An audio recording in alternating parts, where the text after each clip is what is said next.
रामपुर के जंगल में एक गरीब किसान चिड़ा रहता था। काफ़ी मेहनत करने के बाद भी उसके कभी भी धन इकट्ठा नहीं हो पाता था।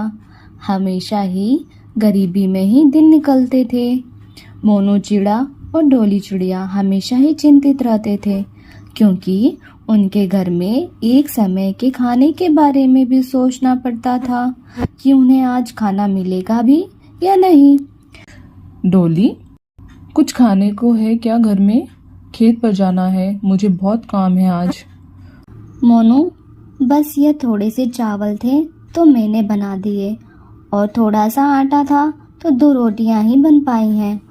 फिर मोनू वह चावल खा लेता है और खाना लेकर खेत पर चला जाता है। दिन भर खेतों में काम करने के बाद मोनू को बहुत तेज भूख लग जाती है। वह एक पेड़ के नीचे बैठकर खाना खाने लगता है। तभी वहाँ पर एक बूढ़ा चिड़ा आ जाता है। बेटा, मुझे भी भूख लगी है, क्या तुम मुझे खाने को दोगे? बाबा, मेरे पास तो सिर्फ 2 ही रोटियां हैं, क्या हम एक एक करके खा लेंगे?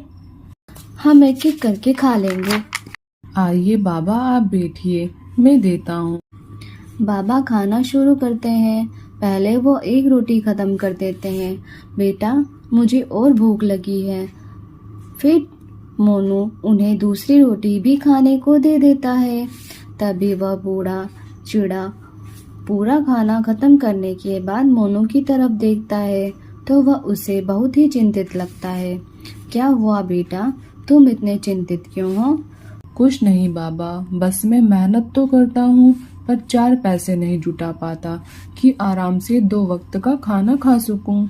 फिर वह बूढ़ा चिड़ा उन्हें एक बीज देता है और कहता है, इसे तुम जमीन में लगाना, और हाँ, मेरी एक बात याद रखना, इस बीज का कभी भी गलत इस्तेमाल नहीं करना, नहीं तो यह अपनी सारी शक्तियाँ खो देगा। वह बाबा वहाँ से गायब हो जाते हैं। मोनू चिड़ा इधर उधर देखता है पर वह उन्हें कहीं नहीं दिखता। वह घर आकर डोली को सारी बात बताता है। फिर रात को वह उस बीज को जमीन में लगाते हैं। तभी उस जमीन में से एक पौधा बाहर आता है और देखते ही देखते उस पर पैसे भी लग जाते हैं। डोली और मोनू आश्चर्य में पड़ जाते हैं। डोली, यह तो पैसे का पेड़ है। हाँ मोनू, यह तो भगवान का चमत्कार है। और दोनों उस पेड़ से जरूरत के इतना पैसा तोड़ लेते हैं। फिर वह पेड़ जमीन में वापस चला जाता है। वह दोनों बहुत खुश होते हैं। उनके तो दिन ही बदल गए थे। अब जब भी उन्हें जरूरत होती वह उस बीज को जमीन में बो देते और थोड़ी ही देर में पैसा बाहर आ जाता, जिसे वह तोड़ लेते।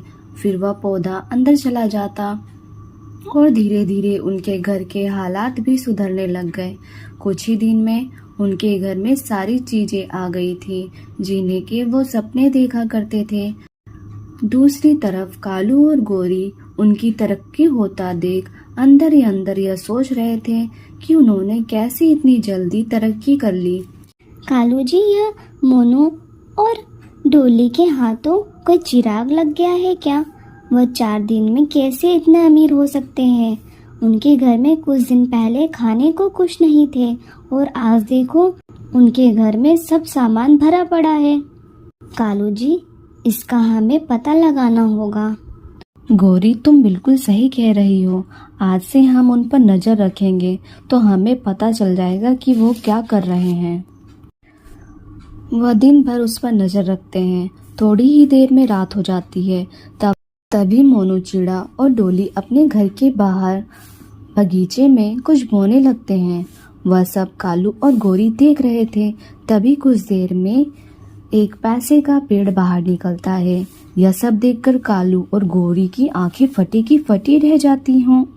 मोनू चिड़ा और डोली के अंदर जाने के बाद देखते हैं कि वह बीज उन्होंने कहाँ पर रखा है। मोनू और डोली को सो जाने की वह खिड़की से यह सब देखते हैं कि मोनू और डोली ने उस बीज को कहाँ पर रखा है। मोनू और डोली के सो जाने के बाद वह चुपके से उनके घर में आकर वह बीज चुरा लेते हैं और अपने घर के आंगन में उसे बोने लगते हैं। कालू जी जल्दी करो, मुझसे तो अब सब्र नहीं होता, मुझे तो पैसे का पेड़ देखना है। हाँ हाँ गौरी। थोड़ी ही देर में उस पेड़ से आग के गोले बरसने लगते हैं, जिससे गौरी तो बच जाती है पर कालू कौवा उसमें जलकर मर जाता है। गौरी आवाज लगाती है, बचाओ कोई तो बचाओ। तभी वह आवाज सुनकर डोली और दिनेश वहां पर आ जाते हैं। यह सब देखकर उन्हें सब कुछ समझ आ जाता है। तो दोस्तों, इस कहानी से हमें यह सीख मिलती है कि हमें कभी भी लालच नहीं करना चाहिए। और दोस्तों, अगर आपको और भी अच्छी अच्छी कहानी देखना है तो हमारे चैनल को लाइक, शेयर एंड सब्सक्राइब करें। धन्यवाद दोस्तों।